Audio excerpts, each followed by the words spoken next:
Jerusalem tout joyeux, au pays de la vie, au pays de bonheur, au royaume d'amour.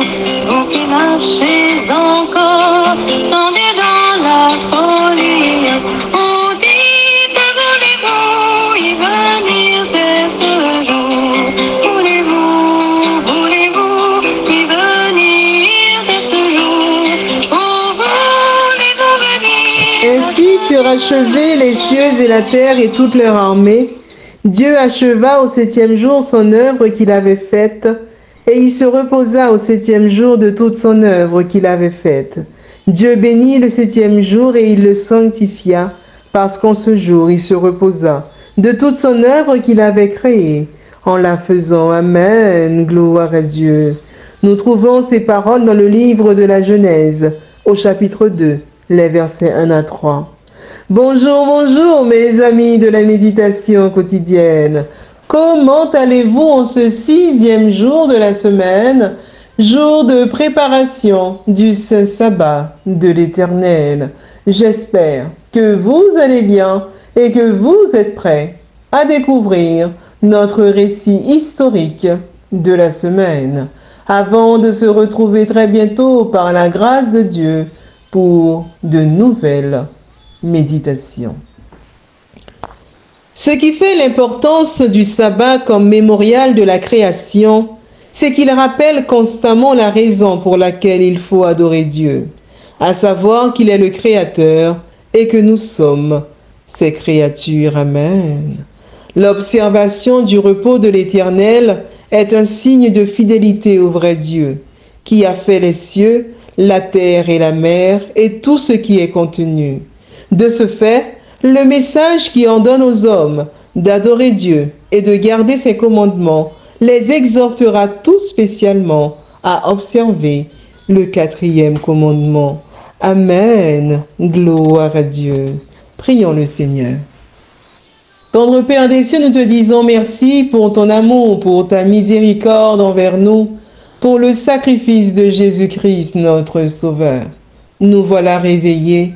Nous te disons merci pour le souffle de vie que tu as conservé en nous jusqu'à maintenant. Ô Père, merci de nous avoir fait grâce. Nous te demandons pardon pour nos fautes commises envers toi. Lave-nous, je t'en supplie, purifie-nous dans le sang de l'agneau et aide-nous chaque jour à refléter le caractère de Jésus-Christ.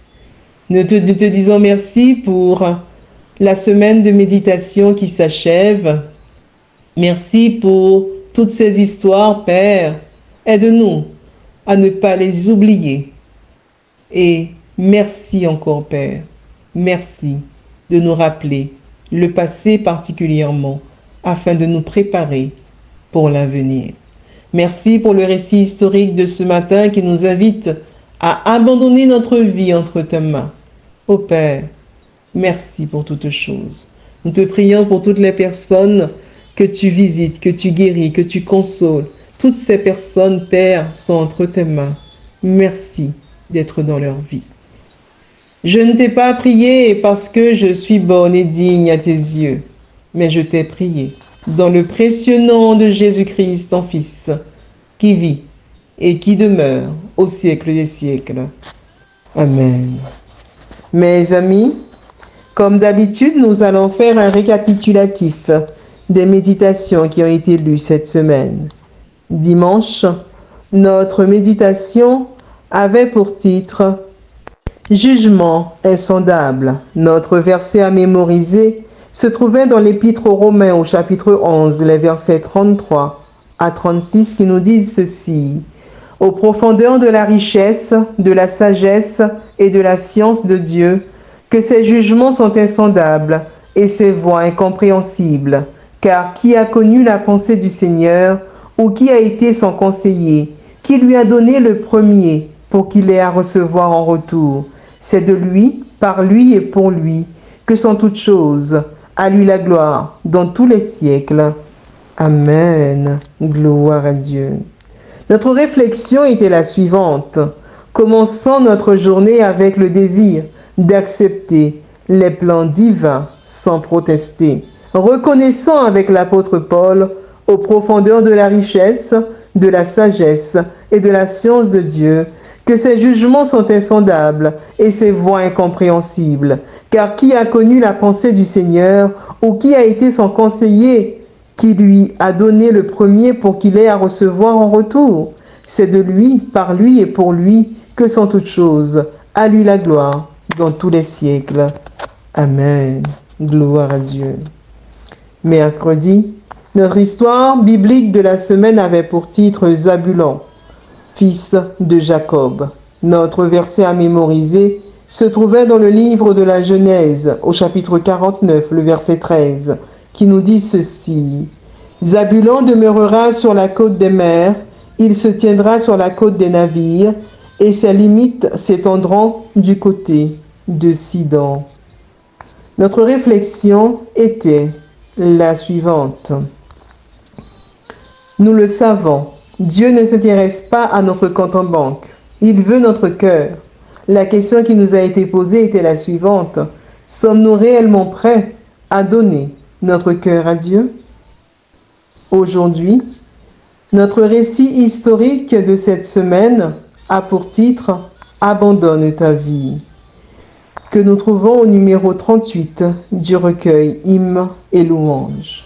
Notre verset à mémoriser, nous le trouvons dans le livre des Psaumes au chapitre 37, le verset 5, qui nous dit ceci. « Recommande ton sort à l'Éternel, mets en lui ta confiance, et il agira. » Amen. Gloire à Dieu.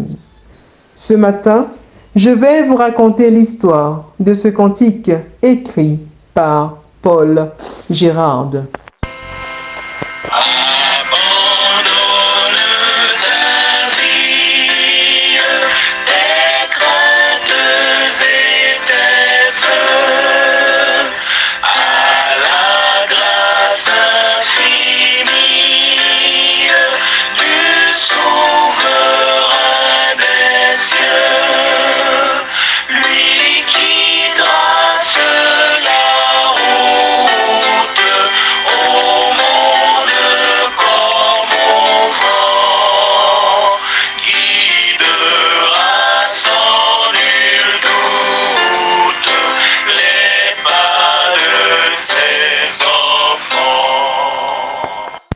Paul Gérard est né le 12 mars 1607 et meurt le 27 mai 1676 à Lübben, en Allemagne. C'était un théologien, luthérien et poète. Il était l'un des principaux auteurs de chants religieux en langue allemande. Paul entre à 15 ans au lycée Saint-Augustin de Grimma, réputé pour la discipline qui y règne, ainsi que pour sa formation spécialisée du clergé. L'institution est quasiment fermée en 1626 en raison d'une épidémie de peste, mais le jeune pensionnaire y reste et obtient son diplôme en 1627. Il s'inscrit à l'université de Wittenberg et reçoit l'enseignement de deux personnalités fort influentes dans la propagation de la doctrine de Luther, Paul Robert et Jacob Martini. Diplômé vers 1642, il ne trouve pas de poste de pasteur en raison des troubles de la guerre de 30 ans.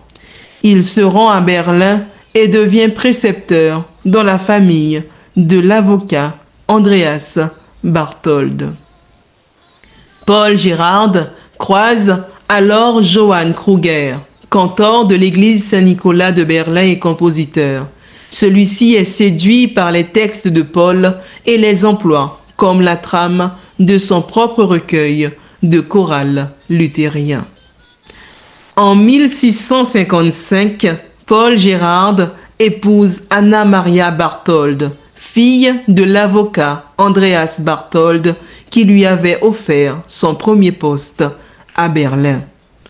Paul Gérard et sa famille sont chassés de leur paroisse. Ils s'arrêtèrent dans une auberge d'un village d'Allemagne, dépourvus du nécessaire pour survivre et ne sachant même pas où aller. Paul se mit alors à prier et à écrire dans la forêt sous l'inspiration de ce verset. Recommande ton sort à l'Éternel, mets en lui ta confiance. Il agira. Amen. Gloire à Dieu. Une fois rentré, il lut à sa femme le poème qu'il venait d'écrire. Abandonne ta vie. Soudain, on frappa à la porte. Il reçut une proposition de la part du duc de Meresberg pour un poste de pasteur avec les bénéfices d'un foyer, d'un salaire et de la liberté de prêcher ses convictions. Par la suite, il perdit sa femme et tous ses enfants, à l'exception d'un garçon de 6 ans qu'il éleva seul. Paul Gérard mourut le 7 juin 1676 et l'on pouvait voir à l'église de Lübben en Allemagne, sous un tableau qui le représente, la devise suivante: un théologien secoué dans le crible de Satan. Notre récit historique de cette semaine avait pour titre « Abandonne ta vie ».